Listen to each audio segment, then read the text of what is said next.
కూటమి ప్రభుత్వం ఈవీఎం తరపున గెలిచిందే తప్ప ప్రజల ఓట్లతో కాదన్నారు వైసీపీ మాజీ ఎంపీ రెడ్డప్ప. ఈ నెల 4వ తేదీన వైసీపీ నిర్వహించనున్న వెన్నుపోటు దినానికి సంబంధించిన పోస్టర్లను పుంగనూరులో ఆవిష్కరించారు. కేంద్ర ఎన్నికల సంఘం 40 లక్షల ఈవీఎంలు తయారు చేస్తే కేంద్ర ప్రభుత్వం ఈవీఎంలు మాత్రమే వినియోగించుకుందని, మిగతా 20 లక్షల ఈవీఎంలు ఏమయ్యాయని ప్రశ్నించారు.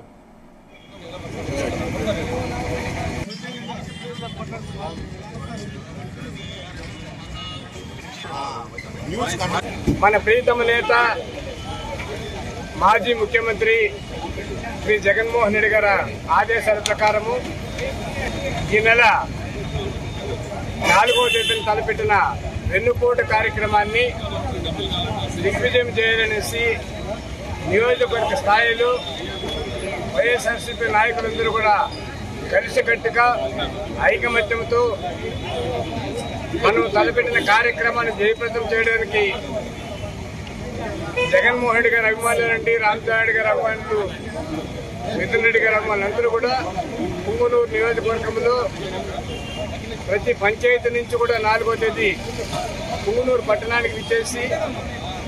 పోలీసు సంవత్సరంలో అయితేనేమి, మున్సిపల్ కమిషన్ సంవత్సరంలో అయితేనేమి, తాహిర్ గారి సంవత్సరంలో మనము రిప్రజెంటేషన్ ఇచ్చి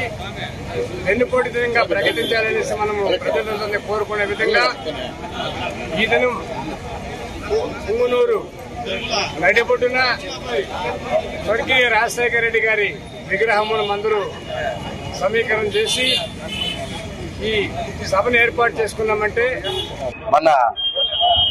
మాజీ ముఖ్యమంత్రి శ్రీ వైఎస్ జగన్మోహన్ రెడ్డి గారి ఆదేశాల మేరకు జూన్ 4వ తేదీ వెన్నుపోటు దినంగా ప్రోగ్రాం పెట్టడం జరిగింది. ఆ ప్రోగ్రాం కి 4వ తేదీ పుంగనూరు నియోజకవర్గ స్థాయిలో పుంగనూరు హెడ్ క్వార్టర్స్ పుంగనూరులో మున్సిపాలిటీలో పెట్టడం జరుగుతుంది. ఈ ప్రోగ్రాం కి ప్రతి ఒక్క నాయకులు గాని, కార్యకర్తలు గాని పాల్గొని జయప్రదం చేయాల్సిందిగా తెలియజేస్తున్నాను. అలాగే పెద్దిరెడ్డి రామచంద్రారెడ్డి అన్న గారి, మిథున్ అన్న గారి సూచనల మేరకు ప్రోగ్రాము వాళ్ళు కూడా పాల్గొంటారు కాబట్టి పెద్ద ఎత్తున ఈ ప్రోగ్రామ్ ని